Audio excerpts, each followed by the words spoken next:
뉴스야 시작합니다. 정치부 김아린 기자 나와 있습니다. 첫 번째 물음표 볼까요? 네, 첫 번째 물음표는 묻지마 추경의 효과입니다.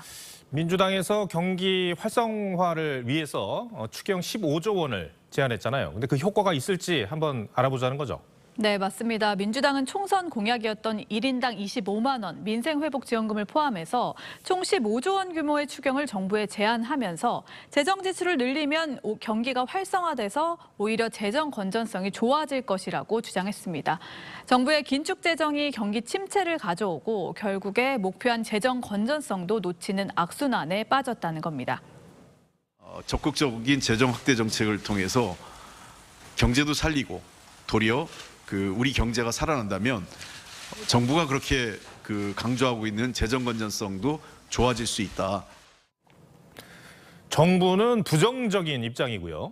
네, 건전 재정 기조를 유지하는 정부는 난색을 표하고 있습니다. 최상목 경제부총리도 사회적 약자를 중심으로 지원하는 게 맞다면서 현금성 지원에 선을 그었습니다.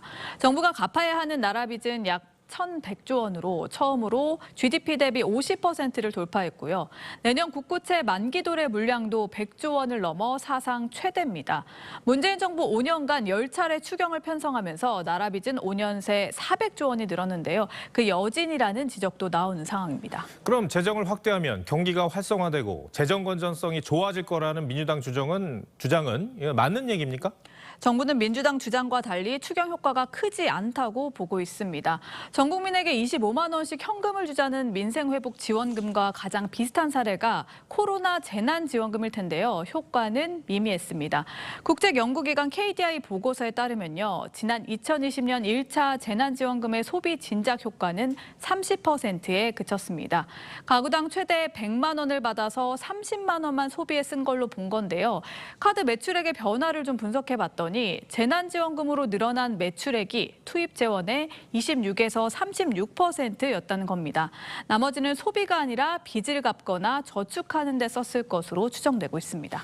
당시 홍남기 경제부총리도 반대했던 것으로 기억을 합니다.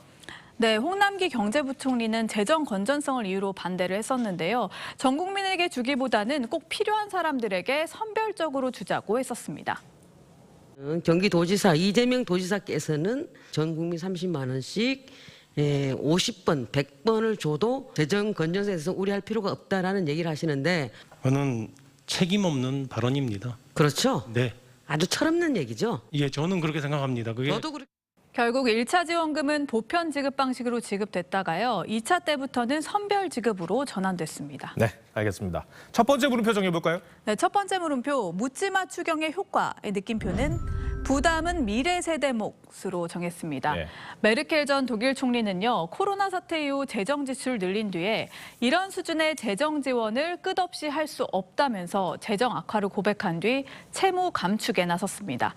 독일과 일본 등이 국가 부채를 줄이는 상황에서 우리는 정반대 방향으로 간다면 미래 세대가 막대한 청구서의 부담을 질 수밖에 없을 겁니다.